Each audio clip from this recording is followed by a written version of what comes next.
ಮೈದಾ ಹಾಕ್ಲಾರ್ದ ಗೋಧಿ ಹಿಟ್ಟಿಂದ ಕ್ರಿಸ್ಪಿಯಾಗಿ ಸಮೋಸ ಮನ್ಯಾಗ ಹೆಂಗೆ ಮಾಡೋದು ಅಂತ ತೋರ್ಸಾತೀನಿ. ಹಾಯ್ ಎಲ್ಲರಿಗೂ ನಮಸ್ಕಾರ ರೀ. ಮನ್ಯಾಗ ಸಮೋಸ ಮಾಡೋದು ಭಾಳ ಕಷ್ಟ ಏನಿಲ್ರಿ. ಹಿಟ್ಟು ನಾದಿಟ್ಟು ಅದು ಶೇಪ್ ಮಾಡಿಕೊಂಡು ಅದ್ರಾಗ ಸ್ಟಫಿಂಗ್ ತುಂಬಿ ಎಣ್ಣೆ ಕರೆದ್ರೆ ಸಮೋಸ ರೆಡಿ. ಮತ್ತು ಗೋಧಿ ಹಿಟ್ಟಿಂದ ಮಾಡಿದಾಗ ಸಮೋಸ ಮೆತ್ತಗೆ ಆಗ್ತಾವೆ. ಆದರೆ ಕ್ರಿಸ್ಪಿಯಾಗಿ ಬರಬೇಕಂದ್ರೆ ಹೆಂಗೆ ಅಂತ ಹೇಳ್ತೀನಿ. ಅದಕ್ಕೆ ವೀಡಿಯೋ ಎಲ್ಲಿ ಸ್ಕಿಪ್ ಮಾಡಲಾರ್ದ ಕಂಪ್ಲೀಟಾಗಿ ನೋಡಿರಿ. ಬರೀ ಸ್ಟಾರ್ಟ್ ಮಾಡೋಣ. ನಾವಿಲ್ಲಿ ಮೊದಲಿಗೆ ಹಿಟ್ಟು ನಾದಿ ಇಟ್ಕೊಂಡ್ಬಿಡೋಣ. ನಾ ಇಲ್ಲಿ ಒಂದು 2 ಕಪ್ ಗೋಧಿ ಹಿಟ್ಟು, ಅರ್ಧ ಕಪ್ ಅಕ್ಕಿ ಹಿಟ್ಟು, ಅರ್ಧ ಕಪ್ ರವೆ ಹಾಕ್ಕೊಂಡು ಅದಕ್ಕೊಂದು ಅರ್ಧ ಚಮಚ ಅಜ್ವಾನ, 2 ಚಮಚ ತುಪ್ಪ ಇರ್ಲಿಕ್ಕಂದ್ರೆ 2 ಚಮಚ ಬಿಸಿ ಕಾಯಿಸಿದ್ದ ಎಣ್ಣೆ, ಒಂದು ಅರ್ಧ ಚಮಚ ಉಪ್ಪು, 1/4 ಚಮಚ ಸೋಡಾ, ಇವೆಲ್ಲ ಒಣವನ್ನು ಮಿಕ್ಸ್ ಮಾಡಿದಾಗ ಹಿಂಗೆ ಕೈಯಾಗಿ ಹಿಡ್ಕೊಂಡ್ರೆ ಸ್ವಲ್ಪ ಗಟ್ಟಿ ಥರ ಬರಬೇಕು. ಆಮೇಲೆ ಇದಕ್ಕೆ ಸ್ವಲ್ಪ ನೀರು ಹಾಕ್ಕೊಂಡು ಗಟ್ಟಿ ಹಿಟ್ಟು ನಾದ್ಕೋಬೇಕು. ಚಪಾತಿ ಥರ ಮೆತ್ತಗೆ ನಾದ್ಕೋಬಾರ್ದು. ಇದಕ್ಕೆ ಹಿಟ್ಟು ಗಟ್ಟಿನೇ ಇರಬೇಕು. ನಾದಿಂದ ಇದೊಂದು 15ರಿಂದ 20 ನಿಮಿಷ ನೆನಿಬೇಕು. ಮುಚ್ಚಿ ಸೈಡಿ ಇಟ್ಕೋಬೇಕು. ನೆಕ್ಸ್ಟ್ ನಾವಿಲ್ಲಿ ಸ್ಟಫಿಂಗಿಗೆ ರೆಡಿ ಮಾಡ್ಕೊಳ್ಳೋಣ. ಎಣ್ಣೆ, ಅದಕ್ಕಾದ್ಮೇಲೆ 2 ಚಮಚ ಜೀರಿಗೆ, 1 ಚಮಚ ಶುಂಠಿದ ಪೇಸ್ಟ್, 2 ಹಸಿಮೆಣ್ಸಿನ್ಕಾಯಿ ಸಣ್ಣ ಕಟ್ ಮಾಡ್ಕೊಂಡಿದ್ದು. ಇದು ಎಣ್ಣೆ ಒಳಗೆ ಸ್ವಲ್ಪ ಎಲ್ಲ ಹಸಿ ವಾಸನೆ ಹೋಗಿ ಸ್ವಲ್ಪ ಹಸಿಮೆಣ್ಸಿನ್ಕಾಯಿನೂ ಫ್ರೈ ಆಗಲಿ.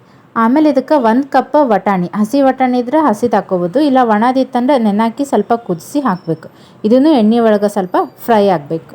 1/4 ಚಮಚ ಅರಿಶಿನ, 1 ಚಮಚ ಗರಂ ಮಸಾಲ, ಧನಿಯಾ ಇಲ್ಲ ಹವೀಜ್ ಅಂತಾರಲ್ಲ ಅದೊಂದು ಚಮಚ, ಸೋಪ್ ಅರ್ಧ ಚಮಚ, ಅವನ್ನ ಹುರ್ಕೊಂಡು ಪೌಡರ್ ಮಾಡ್ಕೊಂಡಿದ್ದೆ ಅದೊಂದು 2 ಚಮಚ.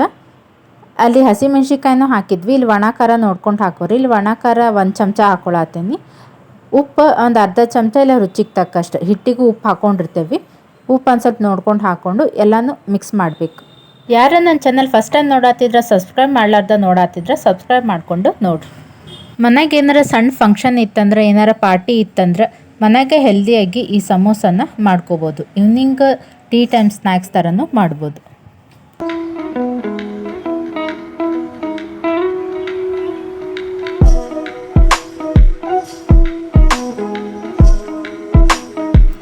ಮೊದಲು ನಾ ಇಲ್ಲಿ ಆಲೂಗಡ್ಡಿನ ಮೆತ್ತಗೆ ಕುದಿಸಿಟ್ಕೊಂಡು ಸ್ಮ್ಯಾಶ್ ಮಾಡಿ ಇಟ್ಕೊಂಡಿದ್ದೆ. ಅದನ್ನು ಇದಕ್ಕೆ ಹಾಕಿ ಚಲೋತ್ನಾಗ ಮಿಕ್ಸ್ ಮಾಡಬೇಕು.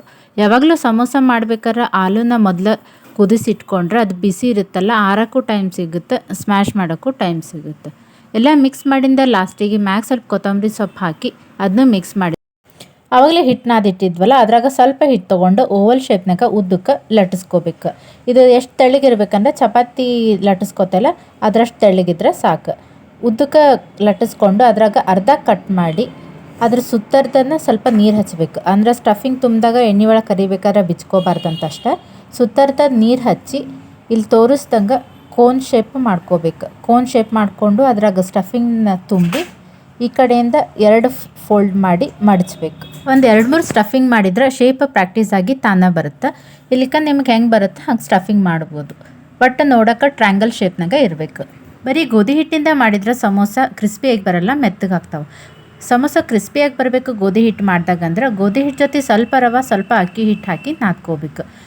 ಇಲ್ಲ ಎರಡೂ ಇರಲಿಲ್ಲ ಅಂತಂದ್ರೆ ಗೋಧಿ ಹಿಟ್ಟು ಜೊತೆ ಬರೀ ಅಕ್ಕಿ ಹಿಟ್ಟರ ಹಾಕ್ಬೋದು, ಇಲ್ಲ ಗೋಧಿ ಹಿಟ್ಟು ಜೊತೆ ಬರೀ ರವೆ ಆದರೂ ಹಾಕ್ಕೊಂಡು ಹಿಟ್ಟು ನಾದ್ಕೋಬೇಕು.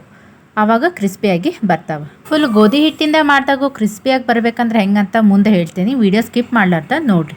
ಎಣ್ಣೆ ಒಳಗೆ ಕರೆದಿದ್ದೇನು ಹೆಲ್ದಿ ಅಲ್ಲ, ಆದರೂ ಹೊರಗೆ ಎಂಥ ಎಣ್ಣೆ ಒಳಗೆ ಕರೆದಿರ್ತಾರೇನೋ. ಅದರ ಮನ್ಯಾಗ ಮೈದಾ ಹಿಟ್ಟು ಇರಲಾರ್ದ ಗೋಧಿ ಹಿಟ್ಟಿಂದ ನಾವು ಮನ್ಯಾಗ ಮಾಡಿಕೊಂಡ್ರೆ ಸ್ವಲ್ಪ ಹೆಲ್ದಿಯಾಗಿಯೂ ಇರುತ್ತೆ, ಎಲ್ಲರಿಗೂ ಇಷ್ಟನೂ ಆಗುತ್ತೆ. ಸ್ಟಫಿಂಗ್ ಮಾಡೋ ಮೊದಲು ತುದಿಗೆ ಎಲ್ಲ ಕಡೆ ಸ್ವಲ್ಪ ನೀರು ಹಚ್ಕೊಂಡು ಮತ್ತು ತುದಿನ ಕೋನ್ ಥರ ಮಾಡ್ತಿರ್ತಿರಲ್ಲ ಅವಾಗ ಚಂದಗೆ ಪ್ರೆಸ್ ಮಾಡಿದ್ರೆ ಎಣ್ಣೆ ಒಳಗೆ ಕರಿಬೇಕಾದ್ರೆ ಏನೂ ಬಿಟ್ಕೊಳ್ಳೋದಿಲ್ಲ, ಎಣ್ಣೆನೂ ಒಳಗೆ ಹೋಗೋದಿಲ್ಲ. ಇವೆಲ್ಲನೂ ಒಂದೇ ಸತಿ ಸ್ಟಫಿಂಗ್ ಮಾಡಿ ಇಟ್ಕೊಂಡ್ರೆ ಎಲ್ಲ ಸೇರಿ ಒಮ್ಮೆ ಆಮೇಲೆ ಕರಿಬೋದು. ಆವಾಗ ಗ್ಯಾಸನ್ನು ವೇಸ್ಟ್ ಆಗೋದಿಲ್ಲ. ಇದು ಎಣ್ಣೆ ಒಳಗೆ ಕರೆದಾಗ ಎಣ್ಣೆನೂ ಭಾಳ ಹೋಗೋದಿಲ್ಲ. ಸಮೋಸ ಕ್ರಿಸ್ಪಿಯಾಗಿ ಬರಬೇಕಂತಂದ್ರೆ ಹಿಟ್ಟು ಆ ಥರ ನಾದ್ಕೋಬೇಕು. ಕರೆದಾಗ ಕ್ರಿಸ್ಪಿ ಬರಬೇಕಂತಂದ್ರೆ ಯಾವಾಗಲೂ ಸಮೋಸನ ಲೋ ಫ್ಲೇಮ್ನಾಗ ಇಲ್ಲ ಲೋ ಟು ಮೀಡಿಯಮ್ ಫ್ಲೇಮ್ನಾಗ ಹಿಟ್ಟನ್ನು ಕರ್ಕೋಬೇಕು.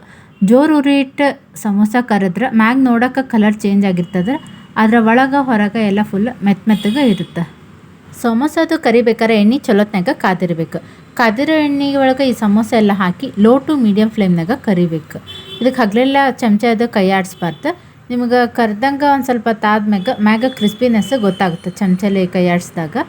ಆ ಕ್ರಿಸ್ಪಿನೆಸ್ ಆದಮೇಲೆ ಲಾಸ್ಟಿಗೆ ತೆಗಿಬೇಕಾದ್ರೆ ಸ್ವಲ್ಪ ಮೀಡಿಯಮ್ ಫ್ಲೇಮ್ನಾಗ ಜೋರು ಉರಿ ಇಟ್ಟು ಕರೆದ್ರೆ ನಿಮಗೆ ಕಲರು ಬರುತ್ತೆ. ಈ ಸಮೋಸನ ನೀವು ಟೊಮೊಟೊ ಸಾಸ್ ಇಲ್ಲ ಗ್ರೀನ್ ಚಟ್ನಿ ಜೊತೆ ಸರ್ವ್ ಮಾಡ್ಬೋದು. ಮನೆಯಾಗಿರೋ ಇಂಗ್ರೀಡಿಯೆಂಟ್ಸಿಂದ ಈಸಿಯಾಗಿ ಅಂಗಡಿಯಾಗಿಂತರ ಸಮೋಸ ಮನ್ಯಾಗ ಹೆಂಗೆ ಮಾಡೋದು ಅಂತ ನೋಡಿದ್ರಲ್ಲ, ನೀವು ಇದನ್ನ ಮನ್ಯಾಗ ಒಂದ್ಸತಿ ಟ್ರೈ ಮಾಡಿರಿ, ಹೆಂಗೆ ಬಂತಂತ ಕಮೆಂಟ್ನಾಗ ಹೇಳ್ರಿ. ವಿಡಿಯೋ ಇಷ್ಟ ಆದರೆ ಲೈಕ್ ಮಾಡಿರಿ, ಫ್ಯಾಮಿಲಿ ಫ್ರೆಂಡ್ಸಿಗೂ ಶೇರ್ ಮಾಡಿರಿ. ಈ ಥರ ಈಸಿಯಾಗಿರೋ ರೆಸಿಪೀಸ್ ಬೇಕಂದ್ರೆ ಚಾನಲ್ ಸಬ್ಸ್ಕ್ರೈಬ್ ಮಾಡೋದು ಮಾತ್ರ ಮರಿಬೇಡ್ರಿ. Thanks for watching.